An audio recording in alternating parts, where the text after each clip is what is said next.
I've had many leading experts on this show, including Matthew Walker, and they've all said the same thing about sleep. They've said it's the biggest positive investment you can make in your own performance. You can have the best strategy in the world, but if you're consistently tired, poor decision-making will follow and eventually cause other things to fail in your life. So if you're looking to optimize your recovery, you should start looking at what you're sleeping on. Our sponsor, Helix, makes high-quality mattresses tailored to your body. It doesn't matter if you run hot, sleep on your side, or need something firm. Helix has a mattress for you. And I asked them recently to send one to a member of my team, and Juan received it. And we travel a lot, so when he's home, quality sleep really matters. And he told me he's getting the best sleep of his life.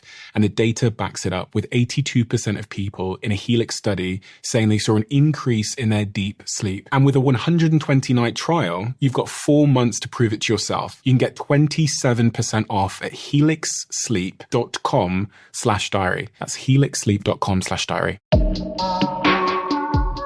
Steve's invented this groundbreaking concept called the chimp model, and it focuses on how there's these kind of 3 parts to our brain. The first part is called the chimp, which is our sort of desire to be impulsive and irrational and emotional and short term.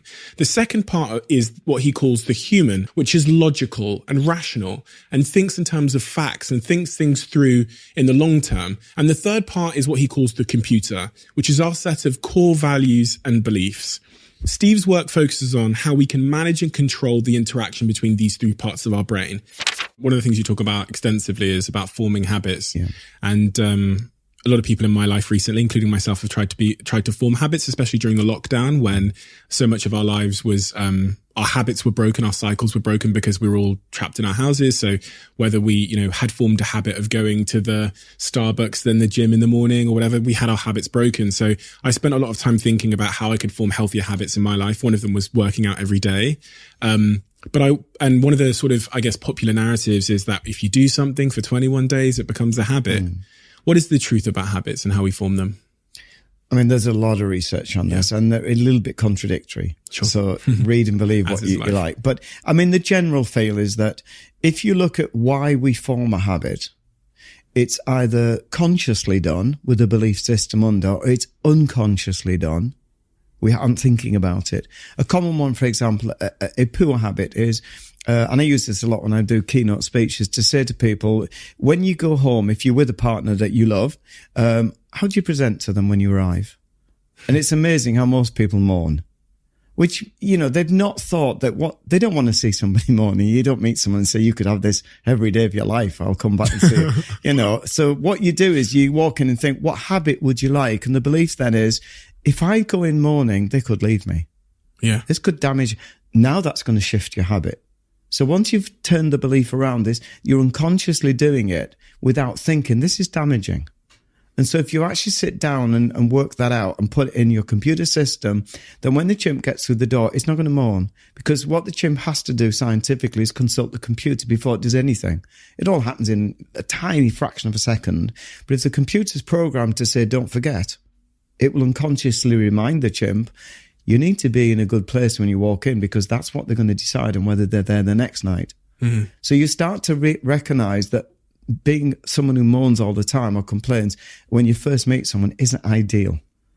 So we have these unconscious habits which we're not aware of, which we can bring to conscious by starting to look at our life and say, is this how I want to be? But you have to ask the question.